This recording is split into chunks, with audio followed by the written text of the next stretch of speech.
भी जाना बहुत जरूरी है। तो फैट जो होता है ये बहुत बढ़िया सोर्स होता है एनर्जी का, ठीक है, जिसको हम फैटी एसिड भी कहते हैं या लिपिड्स भी कहते हैं, ठीक है। ये तीनों नाम इसी के हैं। और ये हमारे डाइट में हेल्दी फैट का होना बहुत जरूरी है, क्योंकि हेल्दी फैट भी जो है हमारे हार्ट के लिए बहुत ज्यादा हेल्पफुल होता है। बट अगर बहुत एक्सेस फैट आप लेते हैं तो वो भी आपको एक तरह से नुकसान पहुंचा सकता है। तो डिटेल में इसी को आज हम लोग जानेंगे। हमारा बॉडी जो होता है वो फैट को जो एक्सेस फैट होता है उसको स्टोर करके रख लेता है, ताकि जब हमें इमीडिएट कभी जरूरत पड़े तो उसको फैट को एनर्जी में कन्वर्ट करके उसका यूज कर सके। तो इसलिए जो है इसको बेसिकली जो फैट होता है वो 3 मॉलिक्यूल से बना होता है, जिसको ट्राइग्लिसराइड भी कहते हैं।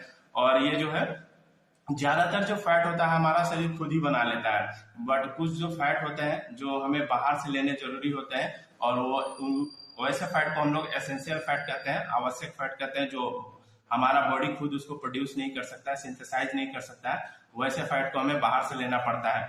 तो उसको हम लोग एसेंशियल फैट कहते हैं। तो एसेंशियल फैट में बेसिकली 2 तरह के आते हैं, एक ओमेगा 3 और एक ओमेगा 6। तो ओमेगा 3 जो होता है वो आपको फिश और जो है फ्लैक्सीड या सन का जो बीज होता है उससे आपको मिल सकता है, और जो ओमेगा 6 है वो आपको नट्स में, सीड्स में, और कॉर्न ऑयल जो होता है, मक्के का जो तेल होता है उसमें आपको मिल सकता है। तो बेसिकली जो फैट होते हैं वो 3 तरह के होते हैं, एक होता है अनसेचुरेटेड फैट, दूसरा होता है सेचुरेटेड फैट, और तीसरा जो होता है वो ट्रांस फैट होता है।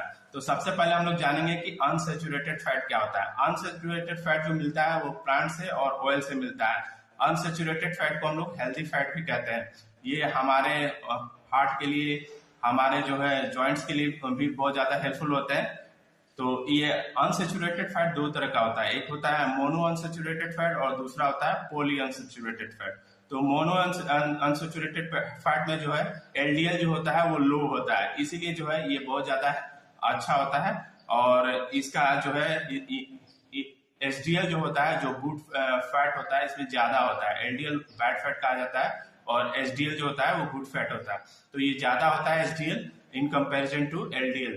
तो इसलिए जो है ये फैट जो है यूजफुल होता है। और ये हमें कहाँ से मिल सकता है? तो ये मिलता है पीनट से, मूंगफली, या फिर जो है एवोकाडो, जो आपको नाशपाती की तरह का जो फल दिखता है वो है एवोकाडो, उससे मिल सकता है। आपको आलमंड से मिल सकता है, जिसको बादाम भी कहते हैं, कैश्यू से मिल सकता है, काजू, या ऑलिव ऑयल जो जैतून का तेल होता है, या जो कैनोला ऑयल जिसको सफेद सरसों का तेल भी बोलते हैं। तो इससे हमें मोनो अनसेचुरेटेड फैट मिल सकते हैं। अब हम लोग जानेंगे कि पॉली अनसेचुरेटेड फैट क्या होता है। तो पॉली अनसेचुरेटेड फैट में भी जो एलडीएल होता है, जो हमारा बैड फैट होता है, वो कम होता है। और ये जो है एचडीएल को इंक्रीज करने में, माने कि गुड फैट को इंक्रीज करने में हेल्पफुल होता है। तो ये जो है पॉली अनसेचुरेटेड फैट भी हमारे लिए हेल्पफुल होता है। तो ये कहाँ से हमें मिल सकता है? तो ये मिल सकता है आपको वॉलनट से, जिसको अखरोट बोलते हैं, या ग्राउंड फ्लैक्स सीड्स, जिसको पीसी हुई अलसी बोलते हैं, या हेम्प सीड, भांग का बीज, या फिर चिया सीड्स, और उसके साथ कैनोला ऑयल, इन सब में, या फिर आपको जो है फैटी फिश जो होती है, जो वसा युक्त जो मछलियां होती है, उसमें मिल सकता है। और वसा युक्त मछलियां जैसे कि आपका हो गया सेमन हो गया, या फिर जो मैकरेल जो है, या ट्यूना फिश जो होती हैं, इन सब में जो होता है आपका जो है पॉली अनसेचुरेटेड फैट होता है। अब सेचुरेटेड फैट क्या होता है? सेचुरेटेड फैट जो होता है वो राइज करता है क्या? आपका एलडीएल को, यानी बैड कोलेस्ट्रॉल को आपके अंदर बढ़ाता है। इसीलिए जो है सेचुरेटेड फैट भी बहुत ज्यादा लेते हैं अगर, तो वो हार्मफुल होता है बॉडी के लिए।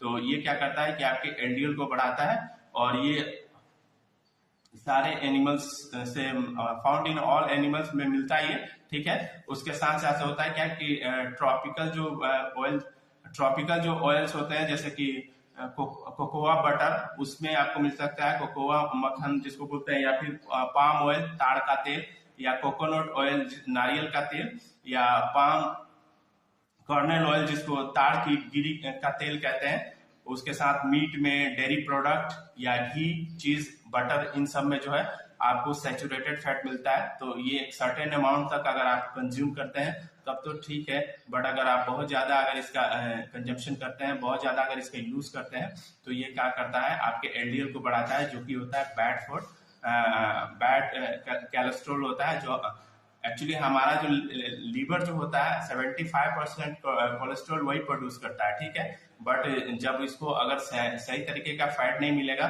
तो वो क्या करेगा, एलडीएल को इंक्रीज करना चालू कर देगा, जिससे क्या होता है कि प्रॉब्लम इन फ्यूचर जो है भविष्य में क्या होता है कि प्रॉब्लम होने लगता है। अब हम लोग बात करेंगे ट्रांस फैट के बारे में। तो ट्रांस फैट जो है कमर्शियली प्रिपेयर्ड होता है, प्रोसेस फूड जो होता है उसमें जो है ट्रांस फैट मिलता है। तो ट्रांस फैट जो है ये एक्चुअली क्या करता है, ये सबसे ज्यादा जो है बॉडी के लिए हार्मफुल होता है। जैसे कि जो सोयाबीन का तेल या ऑलिव ऑयल जो होता है, इसको अगर हम बहुत ज्यादा प्रोसेस करते हैं तो क्या होता है कि ट्रांस फैट में कन्वर्ट हो जाता है। बार बार जब तेल को आप गर्म करते जाते हैं तो धीरे धीरे धीरे क्या होता है कि कुछ समय के बाद जो है वो ट्रांस फैट में कन्वर्ट हो जाता है, जिससे क्या होता है कि एलडीएल का लेवल जो होता है वो ज्यादा हो जाता है और एचडीएल जो है वो माने कि गुड कोलेस्ट्रॉल जो है उसमें कम हो जाता है, जिसके वजह से क्या होता है कि हमारे ऑर्गन्स को ये नुकसान पहुंचाने लगता है। जैसे कि आपका क्रैकर्स हो गया, कुकीज हो गया, केक्स हो गया, पेस्ट्रीज हो गया, या फिर आपका पी क्रस्ट हो गया, या डोनट्स, या French fried, potato, corn chips, ये जो जितने भी प्रोसेस फूड है ये सारे में ट्रांस फैट मिलता है, जो हमारे ऑर्गन्स के पास जाकर डिपॉजिट हो जाते हैं, या फिर हमारा जो नड़ी होता है, जो नसें होती हैं उसके पास डिपॉजिट होने लगते हैं, जिससे क्या होता है कि धीरे धीरे धीरे धीरे जो जिसके जरिए नड़ी के जरिए जो आपका जो कैपिलरीज है उसके जरिए जो खून का फ्लो हो रहा होता है वो धीरे धीरे स्लो डाउन होने लगता है, क्योंकि जब वहां पे बहुत ज्यादा कोलेस्ट्रॉल डिपॉजिट होगा तो ब्लड का जो प्रवाह है, जो खून का जो प्रवाह जो सारे ऑर्गन्स तक जा रहा होता है हार्ट पंप के द्वारा, तो वो क्या होता है धीरे धीरे उससे प्रभावित होने लगता है, जिससे क्या होता है कि हार्ट अटैक या ब्रेन स्ट्रोक जैसी प्रॉब्लम आने की पॉसिबिलिटीज बढ़ जाती हैं। तो इसलिए जो है ट्रांस फैट को ज्यादा से ज्यादा अवॉइड करना चाहिए, क्योंकि बाहर की जो प्रोसेस फूड होती है तो आपको पता नहीं होता है कि ऑयल जो उसमें यूज किया गया है उसको कितना ज्यादा कितने बार उसको प्रोसेस किया गया है, कितना बार उसको गरमाया गया है, किस तरीके से उसको यूज किया गया है, जो आपके जब बॉडी के अंदर जाएगा तो बहुत तरह से नुकसान पहुंचा सकता है। तो